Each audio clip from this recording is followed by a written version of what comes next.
আসসালামু আলাইকুম ওয়া রাহমাতুল্লাহি ওয়া বারাকাতুহু নাহমাদুহু ওয়া নুসাল্লি আলা রাসূলিহিল কারীম আউযু বিল্লাহি মিনাশ শাইতানির রাজীম বিসমিল্লাহির রহমানির রহিম ক্বালা আল্লাহু তাআলা ফিল কুরআনিল কারীম ফাতালাক্কা আদাম মিন রাব্বিহি কালিমাতু ফাতাবা আলাইহি ইন্নাহু হুয়াত তাওয়াবুর রহিম ওয়া ক্বালা an-নাবী সাল্লাল্লাহু আলাইহি ওয়াসাল্লাম আদ-দুনিয়া সিজনুল মুমিন ওয়া জান্নাতুল কাফির। সমস্ত প্রশংসা সেই মহান রব্বুল আলামিনের দরবারে, যে রব্বুল আলামিন দীর্ঘ এক সপ্তাহ পর পবিত্র জুমার দিনে আমাদেরকে এই মসজিদে, তার ঘরে মসজিদে একত্রিত হওয়ার তৌফিক দান করেছেন।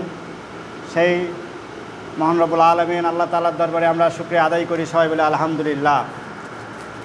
দরুদ ও সালাম বর্ষিত হোক সেই প্রিয় রাসূলুল্লাহ সাল্লাল্লাহু আলাইহি সাল্লামের প্রতি, যেই রাসূলুল্লাহ সাল্লাল্লাহু আলাইহি সাল্লামের কারণে আমরা ইসলাম নামক একটি জীবন বিধান পেয়েছি, কোরআন পেয়েছি, জান্নাতের সুসংবাদ পেয়েছি, জাহান্নাম থেকে মুক্তির সুসংবাদ পেয়েছি। এছাড়াও ইসলামের যে আলো, এই আলোটা আমরা যে পেয়েছি, সঠিক পথের দিশা পেয়েছি যে রাসূলুল্লাহ সাল্লাল্লাহু আলাইহি সাল্লামের কারণে। সেই রাসূলুল্লাহ সাল্লাল্লাহু আলাইহি সাল্লামের প্রতি দরুদ ও সালাম পেশ করি, সবাই বলি সাল্লাল্লাহু আলাইহি ওয়াসাল্লাম। প্রিয় উপস্থিতি, প্রিয় মুসল্লি, আমরা মহরম মাস, আমরা যে মাসে অবস্থান করছি এটি হলো মহরম মাস, হিজরির প্রথম মাস। আমরা এই মাসের আলোচনা প্রায়ই করে থাকি, মহরম কেন, তারপরে হিজরি সন সংক্রান্ত আলোচনা। এছাড়াও এই মাসের সবচেয়ে হৃদয় বিদারক যে ঘটনা কারবালার প্রান্তরে ইমাম হোসাইনের সাথে ঘটেছিল, সেই আলোচনা আমরা করে থাকি। কারবালা ইমাম হোসাইনের জন্য ছিল একটা জীবনের একটা ভীতিকর একটা অবস্থা, ভয়ঙ্কর একটা অবস্থা, দুঃসময় ছিল।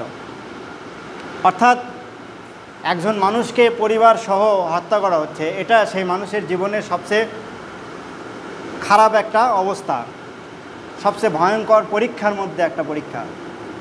অর্থাৎ আল্লাহ রাব্বুল আলামিন তাকে যে ওই পরীক্ষার সম্মুখীন করলেন, এটা কিন্তু তার একজন মানুষ হিসেবে তার জন্য এটা কি ভয়ঙ্কর না? এটা কি একটা বিপদের মতো না? যে এই বিপদ এমন একটা বিপদ, যে এই বিপদে তাকে পরীক্ষায় উত্তীর্ণ হতে হবে। তো এটা আমরা জানি ইমাম হোসাইনের জন্যে কারবালা একটা হৃদয় বিদারক একটা ঘটনা ছিল। এইরকম হৃদয় বিদারক ঘটনাগুলো যুগে যুগে অনেক নবীদের সাথেও ঘটেছিল। অর্থাৎ আজকে আমি যেটা আলোচনা করব সেটা হলো যে যুগে যুগে কারবালা বা নবী রাসূলদের জীবনেও এইরকম কারবালা বা বিভিন্ন পরীক্ষা, বিপদ আপদ এসেছিল। যেমন হোসাইনের জন্য যেমন 10ই মহরম একটা বিপদ আসলো, ইয়াজিদের পক্ষ থেকে তার পরিবার সহ তাকে হত্যা করা হলো। এটা তার জীবনের জন্য একটা পরীক্ষা, বিপদ, বালা মুসিবত যেটা বলা হয়, পরীক্ষা। ঠিক তেমনি আমরা যদি ইতিহাসের দিকে তাকাই তাহলে দেখব বিভিন্ন নবীদের জীবনেও এরকম প্রায় প্রতিটি নবীকেই আল্লাহ রাব্বুল আলামিন পরীক্ষা করেছেন। ছোট বড় অনেক পরীক্ষাই সব নবীদের উপরেই হয়েছে। তা আমরা তো সব নবীদের নামও জানি না। কোরআনে আল্লাহ রাব্বুল আলামিন 25 জন নবীর কথা উল্লেখ করেছেন। এর মধ্যে বড় কিছু মর্যাদাবান নবী ছিলেন, তাদের জীবনে আরও বেশি পরীক্ষা এসেছিল। আমি আজকের আলোচনাতে মোটামুটি 4 থেকে 5 জন নবীর জীবনে যে কারবালা ঘটেছিল বা তাদের জীবনে যে বিপদ আপদ পরীক্ষা এসেছিল সেটি নিয়ে ইনশাল্লাহ আলোচনা করব। প্রথমে যদি আমরা দেখি পৃথিবীর প্রথম মানব আদম আলাইহিস সালাম, তার জীবনেও এরকম একটা কারবালা বা পরীক্ষা, বিপদ আপদ এসেছিল। সেটি সম্পর্কে আল্লাহ রাব্বুল আলামিন আলোচনা করছেন সূরা বাকারার 35, 36, 37 নম্বর আয়াতে। আল্লাহ রাব্বুল বলছেন যে ওয়াকুলনা ইয়া আদম উসকুনু আনতা ওয়া জাওজুকাল জান্নাতা ওয়াকুলা মিনহা রাগাদা হাইসু শি'তুমা। অর্থাৎ আল্লাহ রাব্বুল আলামিন আদমকে সৃষ্টি করার পরে, বেহেশতে সৃষ্টি করার পরে, তারপরে তার পাজর থেকে, বাম পাজর থেকে তার স্ত্রী হাওয়া আলাইহিস সালামকে সৃষ্টি করার পরে আল্লাহ রাব্বুল আলামিন আদমকে বললেন ওয়াকুলনা ইয়া আদম, আমি আদমকে বললাম, হে আদম উসকুন আনতা ওয়া জাওজুকাল জান্নাত, তুমি এবং তোমার স্ত্রী এই বেহেশতে বসবাস করো। ওয়াকুলা মিনহা, ওয়াকুলা মানে হলো তোমরা খাও, মিনহা মানে তা থেকে, অর্থাৎ এখানে যা আছে এখান থেকে তোমরা কি করো, খাও। রগাদা মানে স্বাচ্ছন্দ্যে, তোমাদের আনন্দে চিত্তে খাও, তোমাদের খেয়াল খুশি মতো তোমরা এখানে বসবাস করো, এখানকার ফল ফলাদি সব কিছু খাও। হাইসু সেই তোমা, অর্থাৎ তোমাদের যেখানে খুশি তোমরা সেখানে যাও, যেখানকার খুশি সেখানকার ফল তোমরা খাওয়া দাওয়া করো। ওয়ালা তাকরাবা হাযিহি শাজারা, একটা গাছ দেখিয়ে দিলেন আল্লাহ রাব্বুল আলামিন, একটা গাছ দেখে দিয়ে আদমকে বললেন ওয়ালা তাকরাবা হাযিহি শাজারা, তোমরা এই গাছের নিকটবর্তীও হয়ো না। অর্থাৎ তুমি এবং তোমার স্ত্রী বেহেশতে বসবাস করো, নিজেদের ইচ্ছা মতো যেখানে খুশি সেখানে যাও, যা খুশি ইচ্ছা করো, কিন্তু এই গাছের নিকটে যেও না। ফাতাকুনা মিনাজ জালিমিন, যদি যাও তাহলে তোমরা সীমালঙ্ঘনকারী বা পদস্খলনকারী হিসেবে অধিভুক্ত হয়ে যাবে, অর্থাৎ তোমরা এটার অন্তর্ভুক্ত হয়ে যাবে। এরপরে কি হলো, ফাজাল্লাহুমা শাইতান, ফাজাল্লাহুমা অতঃপর শয়তান তাদেরকে তাদের পথ থেকে সরে দিল। তার মানে হলো আল্লাহ রাব্বুল আলামিন যে নির্দেশ দিল যে তোমরা এইভাবে চলবা, এই গাছের দিকে যাবা না, অর্থাৎ এই যে একটা নির্দেশনা, ফাজাল্লাহুমা শয়তান, শয়তান তাদেরকে পদস্খলন করলো, অর্থাৎ সোজা পথে ছিল, পথ থেকে পড়ে গেল বা ঠলে গেল বা সরে গেল। শয়তান তাদেরকে ওই পথ থেকে সরালো, আনহা তা হতে, কি যেটা আমি নির্দেশ দিয়েছিলাম সেই নির্দেশ থেকে শয়তান তাদেরকে সরে দিল। ফাআখরাজাহুমা, এবং তাদেরকে সেখান থেকে বের করে দিল, মিম্মা কানা ফিহি, অর্থাৎ যার মধ্যে তারা ছিল। ফাআখরাজাহুমা মিম্মা কানা ফিহি, অর্থাৎ যেখানে তারা ছিল সেখান থেকে শয়তান তাদেরকে বের করে দিল। মানে তাদেরকে যেহেতু পদস্খলন ঘটে গেল, তার মানে তারা ওখান থেকে বের হয়ে গেল। ওয়াকুলনা ইহবিতু, তখন আমি আদম, হাওয়া এবং শয়তানকে উদ্দেশ্য করে বললাম, ইহবিতু, তোমরা বের হয়ে যাও, তোমরা এখান থেকে চলে যাও, নেমে যাও। কোথায়? বাদুকুম বাদু আদুকুন, তোমরা এখান থেকে বের হয়ে চলে যাও, দুনিয়াতে যাও। আর দুনিয়াতে যেয়ে বাদুকুম লি বাদি আদুকুন, তোমরা একজন আরেকজনের শত্রু হিসেবে, একজন আরেকজনের শত্রু হিসেবে দুনিয়াতে নেমে যাও। ওয়ালাকুম ফিল আরদি, আর তোমাদের জন্যে জমিনে কি হবে, মুস্তাকররাও, কিছু সময়ের জন্যে, ওয়া মাতাউন ইলাহিন, এবং নির্দিষ্ট একটা সময় পর্যন্ত তোমাদেরকে এই পৃথিবীতে অবস্থান করতে হবে। তার মানে দেখেন আল্লাহ রাব্বুল আলামিন আদম আলাইহিস সালামকে সৃষ্টি করলেন নিজ কুদরতি হাতে, তার স্ত্রীকে সৃষ্টি করলেন, করে দুইজনকে অনুমতি দিলেন যে বেহেশতে থাকো। এই যে একটা সুখের জীবন, এই সুখের জীবন থেকে তারা শয়তানের অসহায় পড়ে ওই গাছের নিকটে গেল, ফল বৃক্ষ ফল খাওয়ার পরে তাদেরকে আল্লাহ রাব্বুল আলামিন দুনিয়াতে নেমে দিলেন। একটা মানুষ জান্নাত থেকে অর্থাৎ পৃথিবীতে যে আসলো এই সুখ থেকে, এটাও তো তার জীবনের একটা বালা মুসিবত। যেটা আমি শুরুতে বললাম যে নবীদের জীবনের যে কারবালা, অর্থাৎ আদম আলাইহিস সালামের জীবনে এটা একটা কারবালা সমতুল্য বিপদ, যে তাকে বেহেশত থেকে বের করে দেওয়া হলো।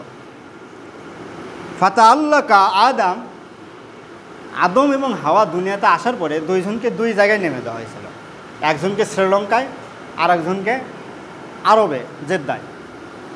তো দুইজন 350 বছর বর্ণনায় এসেছে। প্রতিটা, তারা তো প্রথম পৃথিবীতে প্রথম, তাদের তো কোনো ম্যাপ নেই, যেদিকে যাচ্ছে হাঁটতেছে, দুইজন দুইজনকে খুঁজতেছে পুরো পৃথিবীতে, খুঁজতে খুঁজতে আরাফার ময়দানে আসে তারা হাজির হলো। কিন্তু তার আগে ফাতাআল্লাকা আদম মিন রব্বিহি, আদম তার রবের থেকে কিছু শব্দ শিখে নিল। ফাতাআল্লাকা অর্থাৎ আদম শিখে নিল। আদম আলাইহিস সালামের 350 বছর পরে মনে হলো যে এতদিন কান্নাকাটি করার পরে মনে হচ্ছে যে ক্ষমা তো হচ্ছে না, তখন সে আল্লাহকেই ডাক দিল যে আল্লাহ, ভুল তো হয়ে গেছে, শয়তানের খপ্পরে পড়ে ভুল হয়ে গেছে, এখন ক্ষমা করো। তখন আল্লাহই নিজে তাদেরকে তওবা করার যে দোয়া এটা শিখে দিলেন।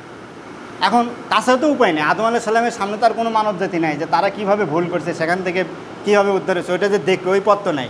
তো পৃথিবীর প্রথম মানুষ, তার মানে যা কিছু শেখা দরকার আল্লাহর কাছেই তো শিখতে হবে। এই জন্য আদম আলাইহিস সালাম আল্লাহর থেকেই শিখে নিলেন কালিমা, তো কিছু কথা বা কিছু দোয়া শিখে নিলেন। ফাতাওবা আলাইহি, আল্লাহ তাআলা তারপর তাদেরকে ক্ষমা করে দিলেন। ইন্নাহু হুয়াত তাওয়াবুর রাহিম, আর আল্লাহ তাআলা ক্ষমাশীল। অর্থাৎ আমরা যদি দেখি আদম আলাইহিস সালামের জীবনেও এটা একটা কারবালা ছিল বা বিপদ ছিল, বেহেশত থেকে দুনিয়াতে নেমে আসা, আবার দুনিয়াতে 350 বছর স্বামী স্ত্রী আলাদা হয়ে থাকা। অর্থাৎ একজন শ্রীলঙ্কায়, একজন জেদ্দায়, বর্তমানে যেটা শ্রীলঙ্কা, আর একটা হলো বর্তমানে সৌদি আরব। এখন ম্যাপ দেখলে মনে হবে যে শ্রীলঙ্কার থেকে সৌদি আরব পায়ে হেঁটে কী হয়ে গেল, মাঝখানে তো সমুদ্র আছে, নদী আছে। কিন্তু পৃথিবীর প্রথম যখন মানুষ আসে তখন তো এরকম ছিল না, ম্যাপটা এরকম ছিল না, সব কিছু কাছাকাছি ছিল। তো যাই হোক, সেটা বড় কথা না।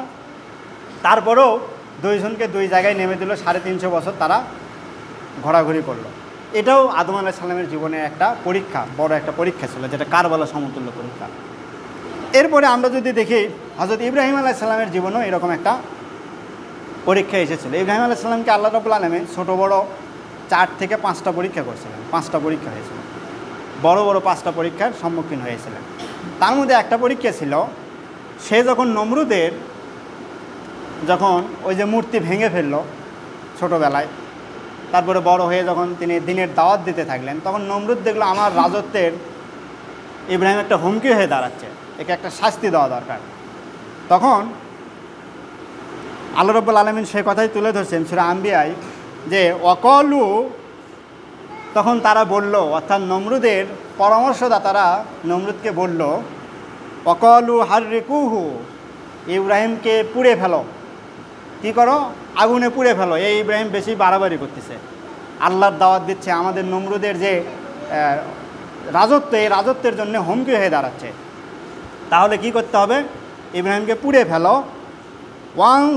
ওয়ানসুরু আলিহাতাকুম, অর্থাৎ তোমরা যে তোমাদের রবের যে ইবাদত করো, তোমরা যে দেবতাদের যে ইবাদত করো, ওয়ানসুর আলিহাতাকুম, তোমরা তোমাদের এই দেবতাদেরকে সাহায্য করো, ইব্রাহিমকে খতম করে, ইব্রাহিমকে পুড়ে ফেলে এই দেবতাদেরকে সাহায্য করো, ইনকুনতুম ফাইলিন, যদি তোমরা এটা করতে পারো। অর্থাৎ যদি তোমরা, অর্থটা পুরোটা এরকম হচ্ছে যে যদি তোমরা দেবতাদের পক্ষের লোক হও, দেবতাদের যে তোমরা যে মূর্তির পূজা করতেছো, এদের যদি তোমরা কিছু করতে চাও, এই মূর্তির জন্য যদি কিছু করতে চাও, তাহলে তোমাদের শত্রু ইব্রাহিমকে আগুনে পুড়ে ফেলো।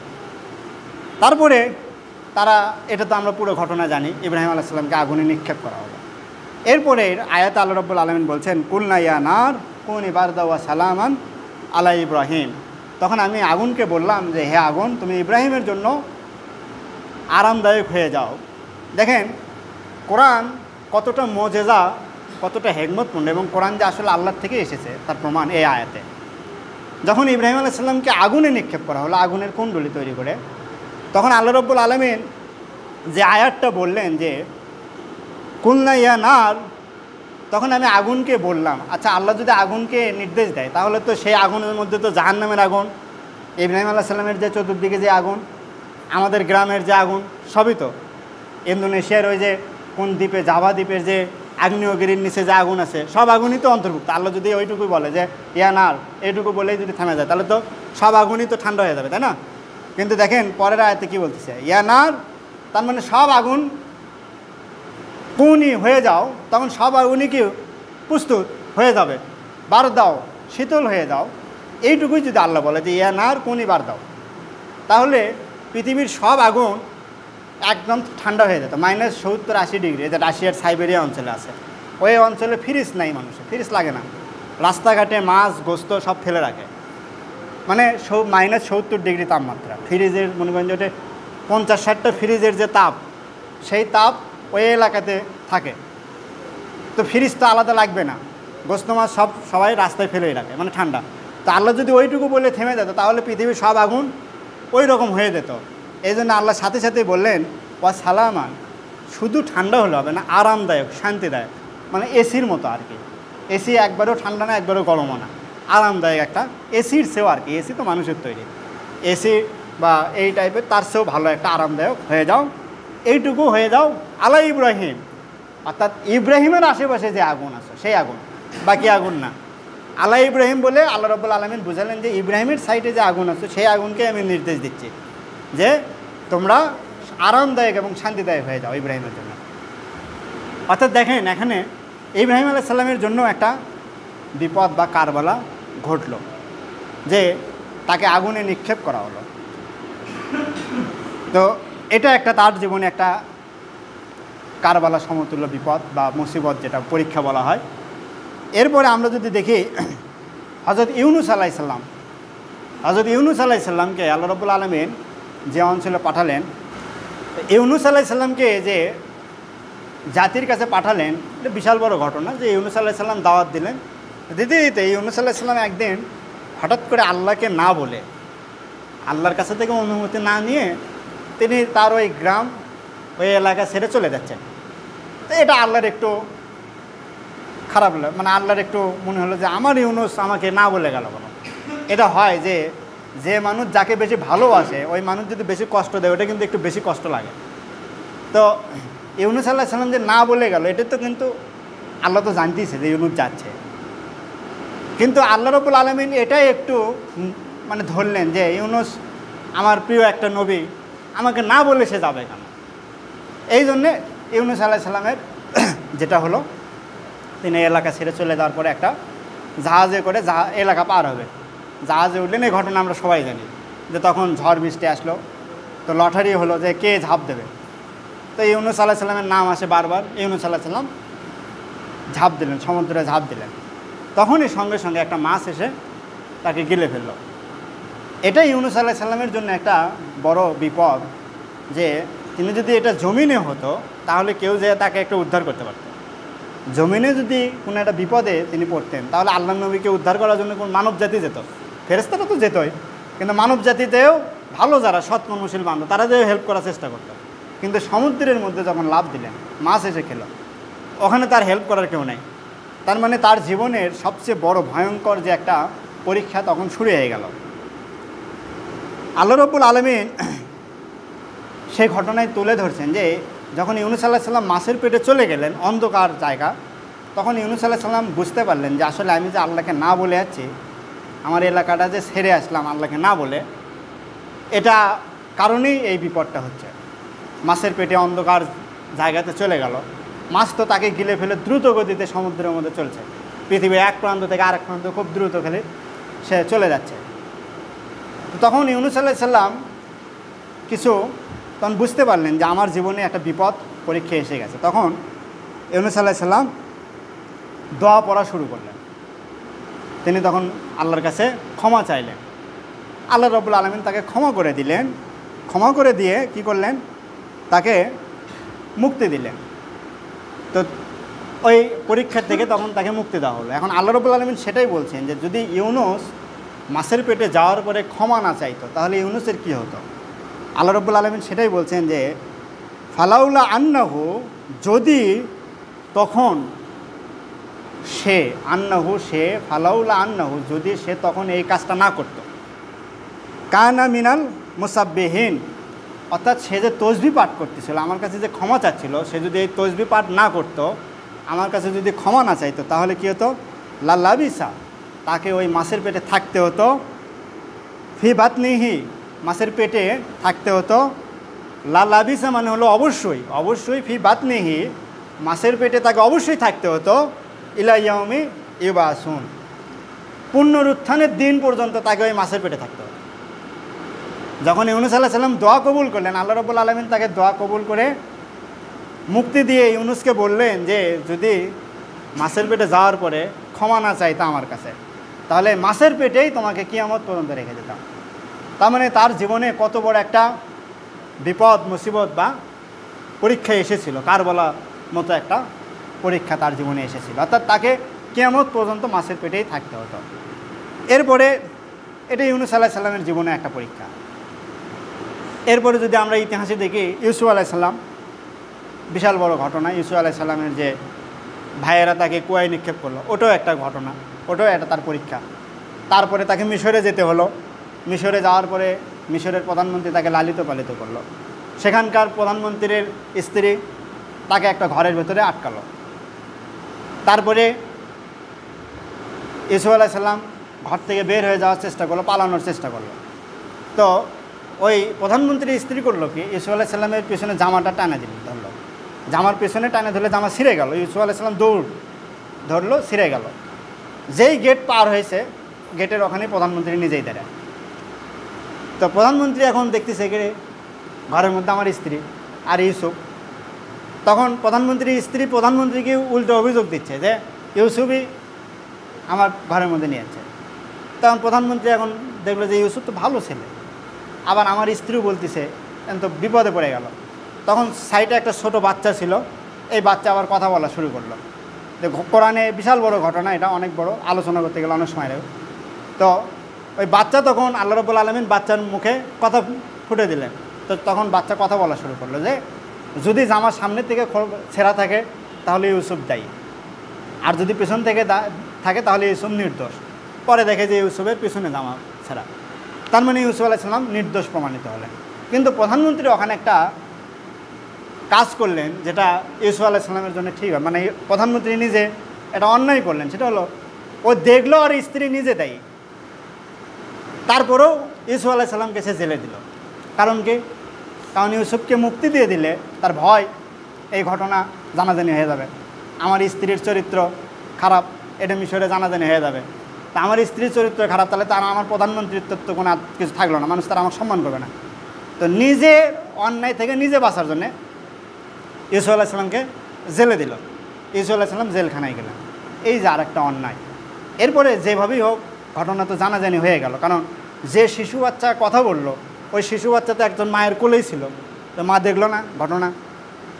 তারপরে এই জিনিসগুলো জানাজানি হয়ে গেল। রাজপ্রাসাদের ভেতরে যে মহিলারা ছিল এগুলো এরা আবার বলে দিল, পুরো মিশরে ছেড়ে দিল যে প্রধানমন্ত্রীর স্ত্রী এরকম ইউসুফকে ঘরের ভেতরে আটকাইছিল।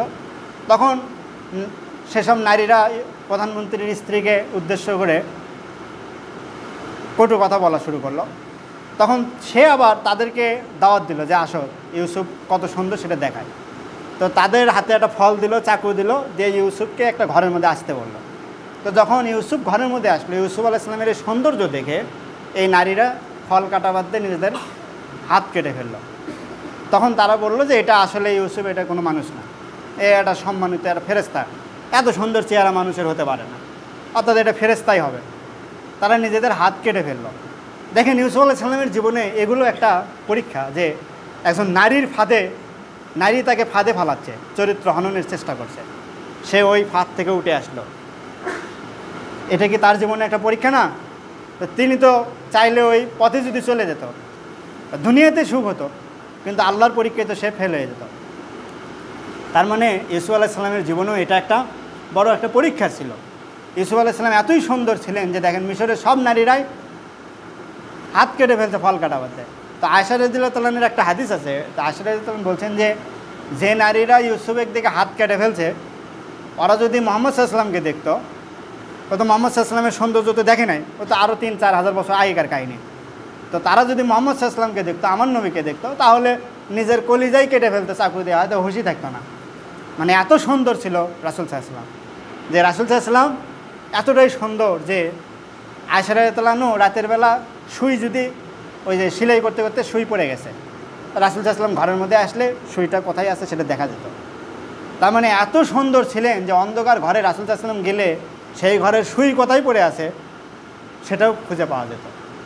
রাসূল সাল্লাল্লাহু আলাইহি ওয়াসাল্লামের আত্মীয় স্বজন বাবা মা একসময় চাঁদের দিকে তাকাতো, একসময় রাসূলের দিকে তাকাতো যে কে বেশি সুন্দর, চাঁদই বেশি সুন্দর দেখা যায় না রাসূলই বেশি সুন্দর দেখা যায়। তার মানে রাসূল সাল্লাল্লাহু আলাইহি ওয়াসাল্লাম অনেক সুন্দর ছিলেন। পৃথিবীতে আল্লাহ রাব্বুল আলামিন ইউসুফ আলাইহিস সালামকে অর্ধেক সৌন্দর্য, বাকি অর্ধেক সৌন্দর্য মুহাম্মদ সাল্লাল্লাহু আলাইহি ওয়াসাল্লাম। তো ইউসুফ আলাইহিস সালামের এই জীবনের একটা কঠিন পরীক্ষা, 40 বছর তো বাপের কাছ থেকে পরিবার থেকে তো আলাদা, এটাও একটা পরীক্ষা। তার মানে ইউসুফ আলাইহিস সালামের জীবনেও একটা কারবালা সদৃশ্য পরীক্ষা আসলো। অর্থাৎ কারবালার যে জীবনে একটা পরীক্ষা হোসাইনের জীবনে এসেছিল, এরকম পরীক্ষা সব নবীদের জীবনেও এসেছিল, সেটাই আলোচনা করতেছি। তো এই যে ইউসুফ আলাইহিস সালাম এই পরীক্ষাগুলোতে পাশ করে গেলেন, এরপরে সর্বশেষ যে আলোচনা সেটি হলো মুহাম্মদ সাল্লাল্লাহু আলাইহি ওয়াসাল্লামের জীবনেও আল্লাহ রাব্বুল আলামিন অনেক পরীক্ষা নিয়েছিলেন। মুহাম্মদ সাল্লাল্লাহু আলাইহি ওয়াসাল্লামের জীবনে তাকে কাফেররা হত্যা করার ষড়যন্ত্র করলো, শিয়াবে আবু তালিবে 3 বছর বন্দি রাখলো, সেখানে তিনি অনেক কষ্ট করে থাকলেন। তারপর আল্লাহ রাব্বুল আলামিন তাকে মুক্ত করে দিলেন। যে আল্লাহ রাব্বুল আলামিন সে কথাই বলছেন, ওয়াইজ ইয়ামকুরু বিকা আল্লাযী কাফারু, ওয়াইজ ইয়ামকুরু, স্মরণ করো সেই সময়ের কথা যখন তারা ষড়যন্ত্র করেছিল তোমার ব্যাপারে। রাসূল সাল্লাল্লাহু আলাইহি ওয়াসাল্লামকে বলছেন যে তোমার ব্যাপারে কাফেররা ষড়যন্ত্র করেছিল, আল্লাযীনা কাফারু, যারা কুফরি করেছে তারা তোমার ব্যাপারে ষড়যন্ত্র করেছিল। লিউসবিতুকা, তোমাকে বন্দি করার ব্যাপারে তারা ষড়যন্ত্র করেছিল। আউ ইয়াকতুলুকা, অথবা তোমাকে হত্যা করার ব্যাপারে ষড়যন্ত্র করেছিল। আউ ইয়াখরুজুকা, অথবা তোমাকে নির্বাসন দেওয়ার ব্যাপারে ষড়যন্ত্র করেছিল। অর্থাৎ তোমাকে হয় বন্দি করবে, না হলে হত্যা করবে, না হলে দেশ থেকে বের করে দেবে, এই ষড়যন্ত্র তারা করেছিল। ওয়াম কুরুনা, তারা ষড়যন্ত্রই করে, তাদের কাজই হলো ষড়যন্ত্র করা, কাফেরদের কাজই হলো ষড়যন্ত্র করা। ওয়াম কুরুল্লাহ, অর্থাৎ ওয়াম কুরুলাল, তারা ষড়যন্ত্র করে আর আল্লাহ কৌশল অবলম্বন করে। আল্লাহু খয়রুল মাকিরিন, আর আল্লাহ উত্তম কৌশলী। অর্থাৎ কাফেরদের কাজ হলো ষড়যন্ত্র করা আর আল্লাহর কাজ হলো কৌশল অবলম্বন করা, আর আল্লাহই উত্তম কৌশলী। অর্থাৎ আল্লাহ তখন কৌশল করে মুহাম্মদ সাল্লাল্লাহু আলাইহি ওয়াসাল্লামকে কাফেরদের হাত থেকে বেঁচে দিলেন। এরপরে রাসূল সাল্লাল্লাহু আলাইহি ওয়াসাল্লাম শিহাবে আবু তালেবে, যেটা বললাম, বন্দী ছিলেন। এরপরে আরেকটা হলো তায়েফের ময়দানে রাসূল সাল্লাল্লাহু আলাইহি ওয়াসাল্লাম দাওয়াত দিতে গেলেন, তখন তায়েফবাসী তাকে পাথর মারল, পাথর মেরে তাকে রক্তাক্ত করে দিল। এখানে একটা ঘটনা হলো যে দেখেন, আল্লাহ রাসূল সাল্লাল্লাহু আলাইহি ওয়াসাল্লামের সাথে যে কেউ যদি বেয়াদবি করে, তো আল্লাহ রাব্বুল আলামিন, আপনি যদিও উচিত না একজন মানুষের জন্য এটা করা, তারপরেও কেউ যদি আল্লাহ রাব্বুল আলামিনকেও যদি গালি দেয়, আল্লাহ রাব্বুল আলামিনের যদি বিরুদ্ধাচরণ করে, আল্লাহর যদি কথা না শোনে, আল্লাহ তাকে সরাসরি দুনিয়াতে কোনো শাস্তি দেয় না। এটার জন্য আল্লাহ কিয়ামতের দিন শাস্তি দেবে, যে কেন তুমি আল্লাহর কথা শোনো নি, কেন আল্লাহকে গালি দিছো, কেন আল্লাহর বিরুদ্ধে চলছো। কিন্তু একজন মানুষ যদি রাসূল সাল্লাল্লাহু আলাইহি ওয়াসাল্লামের বিরুদ্ধে কথা বলে, রাসূলের বিরুদ্ধে যদি কেউ কোনো কথা বলে, আল্লাহ রাব্বুল আলামিন দুনিয়াতেই শাস্তি দেবে, আখিরাতের হিসাব তো পরে। তার মানে আল্লাহ রাব্বুল আলামিন তার রাসূলকে এতটাই ভালোবাসেন যে কেউ যদি রাসূলের সাথে বেয়াদবি করে, ওর শাস্তি দুনিয়াতেই। এগুলো হাজার হাজার উদাহরণ আছে যে রাসূলের সাথে বেয়াদবি হয়েছে, সঙ্গে সঙ্গে শাস্তি। তো রাসূলের সাথে যখন তায়েফবাসীরা এই বেয়াদবি করা শুরু করলো, পাথর নিক্ষেপ করলো, রাসূলের রক্ত যখন শরীরের রক্ত শরীর থেকে পড়ে যাচ্ছে, তখন আল্লাহ রাব্বুল আলামিন জিবরাইলকে পাঠিয়ে দিলেন। জিবরাইল চলে আসলো, এসে রাসূলকে বলল যে আপনি এই এলাকা থেকে একটু সরে যান, পুরো তায়েফবাসীকে ধ্বংস করে দেবো, একবারে তুলবো, আসমানে তুলে উল্টে দেবো, যেমন লূত আলাইহিস সালামের সময় যেটা করা হয়েছিল, ওই রকম সিস্টেম করে দেবো। তখন আল্লাহ রাসূল সাল্লাল্লাহু আলাইহি ওয়াসাল্লাম বললেন যে যদি এদেরকে ধ্বংসই করে দেওয়া হয়, তার আমি ইসলামের কথাটা কাদের কাছে বলবো। তার মানে রাসূলের দয়ার কারণে তায়েফবাসী বেঁচে গেল, না হলে তার সাথে যে বেয়াদবিটা করলো তায়েফবাসী, এই কারণে আল্লাহ রাব্বুল আলামিন কিন্তু অলরেডি নির্দেশ দিয়ে দিয়েছে জিবরাইলকে যে তায়েফ আর থাকবে না, পুরো জনপদ উল্টে যাবে। কিন্তু রাসূলের দয়ার কারণে তায়েফবাসী বেঁচে গেল। তার মানে রাসূলের প্রতিও একটা বিপদ আপদ এসেছিল বা পরীক্ষা এসেছিল, রাসূল সাল্লাল্লাহু আলাইহি ওয়াসাল্লাম এগুলোতে পাশ করে গেছেন। তা আমরা এই যে নবীদের জীবনে যে পরীক্ষাগুলো দেখলাম, কারবালার প্রান্তরে হোসাইনের প্রতিও এরকম পরীক্ষা এসেছিল, বিপদ আপদ এসেছিল। আমাদের জীবনেও এরকম আসবে, বিভিন্ন সময় আমাদের প্রতিও আল্লাহ রাব্বুল আলামিন হয়তো পরীক্ষা করবে। আমরা সেই সময়গুলোতে অবশ্যই ধৈর্য ধারণ করব, সেই সময়গুলোতে ধৈর্য ধারণ করে আল্লাহ রাব্বুল আলামিনের পথে চলব, আল্লাহর কাছে আমরা সাহায্য চাবো। তো আল্লাহ রাব্বুল আলামিন আমাদেরকে এই নবীদের জীবন থেকে শিক্ষা নিয়ে বাকি জীবন যেন আমরা চলতে পারি, আল্লাহ রাব্বুল আলামিন সেই তৌফিক দান করুন। আমিন। আসসালামু আলাইকুম ওয়া রাহমাতুল্লাহি ওয়া বারাকাতুহু।